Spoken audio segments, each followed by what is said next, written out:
ආයුබෝවන් කිරන් ටීවී වෙතින් ඔබ සාදරයෙන් පිළිගන්නවා. ශ්‍රී ලංකාවේ ඉතිහාසයට නව පරිච්ඡේදයක් එක් කරමින් නුවරඑළියෙන් අතිශය වැදගත් පුරාවිද්‍යාත්මක සොයා ගැනීමක් වාර්තා වෙනවා. මේ අපේ රටේ කඳුකර ප්‍රදේශවල මානව වාසය පිළිබඳව අප දන්නා දේ වෙනස් කළ හැකියි. පුරාවිද්‍යා දෙපාර්තමේන්තුව විසින් ජුනි 29 වන දින නිකුත් කළ නිවේදනයකට අනුව නුවරඑළිය ආශ්‍රිතව සිදු කළ කැණීම්වලදී මීට වසර දහස් ගණනකට පෙර පැවති මානව ජනාවාසයකට ඈතේ සැලකෙන ආදිමානව මෙවලම් මැටි භාණ්ඩ කොටස් සහ ගල් ආයුධ රැසක් සොයාගෙන තිබෙනවා. මේ ඓතිහාසික වාර්තාවලට පෙර පැවති මිනිස් ක්‍රියාකාරකම් පිළිබඳව අලුත් සාක්ෂි සපයනවා.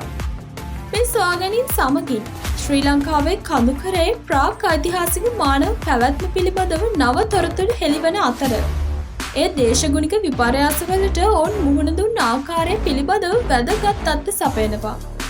මේ පිළිබඳව තවදුරටත් පරීක්ෂණ සිදු කිරීමට නියමිතයි. නුවරඑළියේ මේ අලුත් අභිරහස ගැන ඔබ පුදුම වුණාද?